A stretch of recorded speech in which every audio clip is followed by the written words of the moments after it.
एक किसान, उसका नाम था रामू। मेहनत उसकी आदत थी और गरीबी उसकी मजबूरी।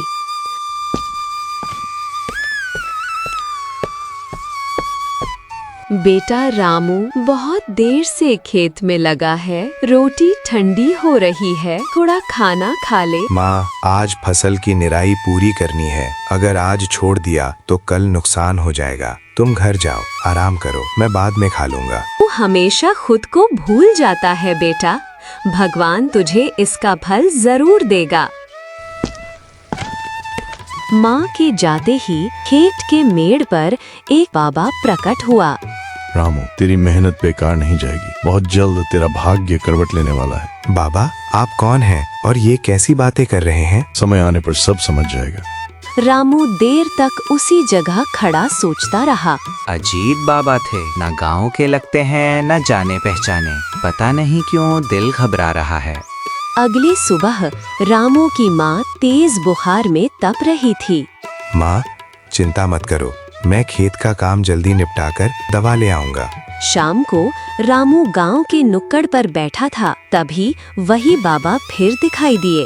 रामू, आज नहीं तो कल तुझे जंगल जाना ही होगा। जंगल? वहाँ क्यों बाबा? जंगल में एक हिरण मिलेगा, डरना मत, बस उसका पीछा करना ही तेरे भाग्य की चाबी है। और मेरी माँ, वो बीमार हैं बाबा। लौटेगा तो सब बदल चुका होगा। अगली सुबह रामू हिम्मत जुटाकर जंगल की ओर चला। घना जंगल, अजीब आवाजें। तभी उसे एक सुनहरे रंग का हिरण दिखा। हिरण दौड़ता है, रामू पीछा करता है। काफी दूर जाकर हिरण एक पहाड़ी गुफा में घुस गया। रामू भी भीतर गया और वहाँ जमीन के नीचे छुपा हुआ खजाना था। सोने की मोहरें, पुराने सिक्के, कीमती पत्थर।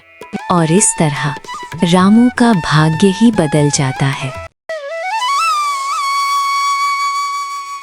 खेत के किनारे पुरानी नीम के नीचे एक टूटी सी खाट पड़ी थी। उसी खाट पर हल्कू बैठा था, पैर नीचे लटके हुए थे और होठों से एक बेसुरा सा गाना निकल रहा था। फिर हल्कू गुनगुनाने लगा। लाल लाल कुछ कुछ, अरे आगे का भूल गया। कोई बात नहीं, भावना जरूरी है, शब्द नहीं। तभी पास से राम सजीवन आता हुआ दिखाई दिया। भावना से अगर फसल उगती होती तो तू कब का बड़े लोगों में गिना जाता। और अगर बातों से पैसा मिलता तो तू साहूकार होता। दोनों एक साथ हंस पड़े। हल्कू और राम सजीवन की दोस्ती बहुत पुरानी थी। स्कूल छूट गया था, लेकिन एक दूसरे को छेड़ना नहीं छूटा था। याद है, मास्टर जी ने पूछा था, बड़े होकर क्या बनोगे? और तू बोला था, जो मन आए वो। देख, अब भी वही कर रहा हूँ। आज कुछ करने का मन है? मन तो बहुत कुछ करता है, पर शरीर सलाह देता है धीरे। बीज डाल दिए थे ना? डाल दिए, साथ में भरोसा भी डाल दिया है। अब वही देखेगा। तू भरोसे पर ज्यादा खेती करता है।